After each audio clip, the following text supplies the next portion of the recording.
Hi good evening साथियों, कैसे हैं आप सब। मैं आशा करता हूँ सब बहुत अच्छे होंगे। फ्रेंड्स, आज कंजंक्शन का नेक्स्ट पार्ट होगा friends, spoken English based on conjunction. Conjunction पर बेस्ड आज टॉपिक है if and when. If and when इस पर बेस्ड है। फिर आप ध्यान से देखेंगे और एग्जांपल से आप इंग्लिश को लिंक करने का प्रयास करेंगे, है ना। क्या है, समस्या आएगी तो मैं उसका सामना करूँगा। इस इंग्लिश कैसे बोलेंगे, समस्या आएगी तो मैं उसका सामना करूँगा। इसको इंग्लिश में बोलेंगे इफ़, क्या है, I will face the problem. I will face the problem if and when it comes along. फिर समझे फ्रेंड, क्या है, समस्या आएगी तो मैं उसका सामना करूंगा। I will face the problem, मैं समस्या का सामना करूंगा। If and when it comes along, जब समस्या आएगी। ओके, फिर समझे फ्रेंड, सरल भाषा में बोलेंगे समस्या आएगी तो मैं उसका सामना करूंगा। I will face the problem if and when it comes along. Friends, मैं कंजंक्शन बदला रहा हूँ। Okay, if and when. Okay, इस कंजंक्शन से रिगार्डिंग मैं एग्जांपल ले आओ फ्रेंड। ओके, आप इंग्लिश को लिंक करेंगे जिसके माध्यम से काफ़ी इजीली आप हर कंजंक्शन भी सीख पाएंगे और इंग्लिश बोलने के लिए काफ़ी इजीली आप सीख पाएंगे, है ना। Next, if not. नेक्स्ट क्या है, इफ़ नॉट। इस पर बेस्ट सेंटेंस है, इस साल मुझे कैट की परीक्षा पास करनी है। इस साल मुझे कैट की परीक्षा पास करनी है, नहीं तो मुझे अपने उद्देश्य को बदलना होगा। ध्यान से देखें फ्रेंड्स, क्या है, इस साल मुझे कैट की परीक्षा पास करनी है। I have to crack CAT this year. I have to crack CAT this year. I have to crack ना, मुझे क्रैक करनी है कैट दिस ईयर, इस साल। ओके, मुझे आई हैव टू गो जिसे बोलते हैं ना, आई हैव टू गो मतलब क्या होता है, मुझे जाना है या मुझे जाना पड़ता है ना। आई हैव टू गो ना, मुझे जाना है या मुझे जाना पड़ता है। फ्रेंड्स, मैं इसी चैनल पर वो हर चीज़ बताया हूँ, जैसे मैं बोल रहा हूँ ना, मुझे जाना पड़ता है, आई हैव टू गो, या मुझे जाना है, आई हैव टू गो। मुझे खाना, I have to eat, I have to eat. मुझे गाना गाना है, I have to sing a song, मुझे एक गाना गाना है ना। मुझे पढ़ना है, I have to read. Friend, इसी चैनल पर मैं वो हर चीज़ पढ़ाया फ्रेंड, आप जरूर देख लेंगे, है ना। मैं इस चैनल पर इवन हर ग्रामर के वो हर सेक्शन कवर किया हूँ फ्रेंड, जिसके माध्यम से बिना बर्डन के, बिना समय दिए ग्रामर के हर चीज़ आप सीख पाएंगे, है ना। चाहे आर्टिकल्स हो, चाहे टेंस हो, चाहे प्रीपोजिशन हो। ओके, मैं हर चीज़ कवर किया हूँ फ्रेंड, आप जरूर देख लेंगे, है ना। बिना बर्डन के आप सीख लेंगे और इंग्लिश ग्रामर के साथ साथ स्पोकन इंग्लिश आप सीख लेंगे, है ना। स्पोकन इंग्लिश बोलने हम धरा प्रवाह बोलने सिखाते हैं फ्रेंड, है ना। बस एग्जाम्पल के थ्रू आप लिंक करेंगे जिसके माध्यम से काफ़ी इजीली आप बोल पाएंगे इंग्लिश, है ना। और इसके साथ साथ आप इस स्पोकन ग्रामर के साथ साथ आप स्पोकन इंग्लिश भी सीख पाएंगे, है ना। स्पोकन सीखते सीखते आप ग्रामर भी सीख पाएंगे। ओके, इसमें सब इंक्लूड है फ्रेंड, आपको बिना समय दिए ग्रामर आप ग्रामर कवर कर सकेंगे, है ना।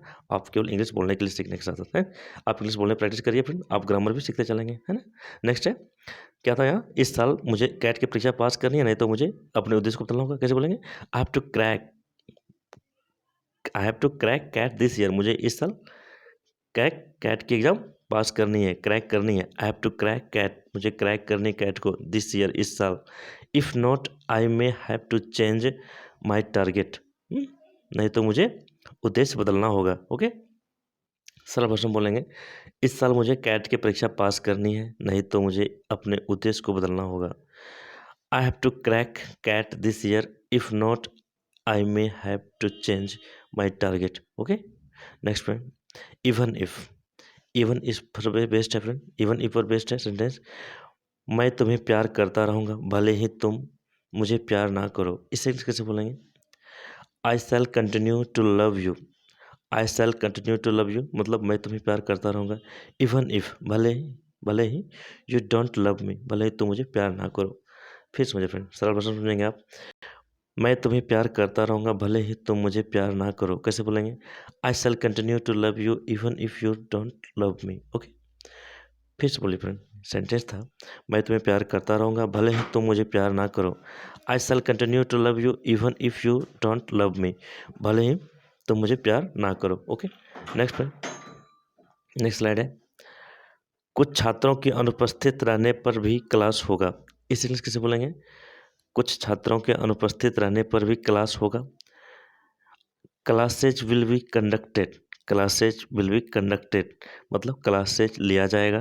Classes will be conducted even if some of the students are absent, भले ही कुछ स्टूडेंट एब्सेंट है। फ्रेंड, मैं एक्टिव पैसिव बताया फ्रेंड, आप काफ़ी इजीली समझ पाएंगे इंग्लिश, है ना। आप जरूर एक बार इस चैनल को गो थ्रू हो जाएंगे फ्रेंड, आप सब कुछ सीख लेंगे। क्या है? कुछ छात्रों के अनुपस्थित रहने पर भी क्लास होगी। कैसे बोलेंगे? Classes will be conducted even if some of the students are absent। भले ही कुछ स्टूडेंट absent रहे, क्लासेज जरूर होगी, है ना। कुछ छात्रों के अनुपस्थित रहने पर भी क्लास होगी। Classes will be conducted even if some of the students are absent। Okay, next, so what if. Okay, so what if, इस कंजंक्शन पर बेस्ड सेंटेंस देखिए फ्रेंड। अगर नियमित शिक्षक अनुपस्थित हो जाते हैं तो उनके बदले कौन पढ़ाएगा? क्या है? अगर रेगुलर टीचर अगर रेगुलर शिक्षक अनुपस्थित हो जाते हैं तो उसके बदले यानी उनके बदले कौन पढ़ाएगा? कैसे बोलेंगे friends? So what if the regular teacher happens to be absent from the class, who will take it instead, यानी बदले में कौन पढ़ाएगा, है ना। फिर समझिए फ्रेंड, सेंटेंस था, अगर नियमित शिक्षक अनुपस्थित हो जाते हैं तो उनके बदले कौन पढ़ाएगा? So what if the regular teacher happens to be absent from the class, who will take it instead, मतलब बदले में कौन पढ़ाएगा, है ना। नेक्स्ट फ्रेंड, नेक्स्ट क्वेश्चन है इन ऑर्डर दैट। ओके, इससे बेस्ट सेंटेंस है, वयस्क शिक्षा अपनाई गई है ताकि प्रत्येक व्यक्ति साक्षर हो।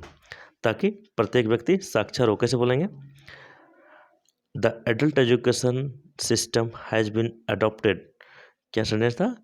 वयस्क शिक्षा अपनाई गई है ताकि प्रत्येक व्यक्ति साक्षर हो। कैसे बोलेंगे? The adult education system has been adopted in order that everybody should be literate. सभी व्यक्ति क्या होना चाहिए? क्या हो जाए? लिटरेट हो जाए, यानी शिक्षित हो जाए। कैसे बोलेंगे? वयस्क शिक्षा अपनाई गई ताकि प्रत्येक व्यक्ति साक्षर हो। The adult education system has been adopted in order that everybody should be literate. Okay, सभी व्यक्ति क्या हो जाए? साक्षर हो जाए। नेक्स्ट, सभी कदम उठाए गए हैं ताकि निष्पक्ष चुनाव हो सके।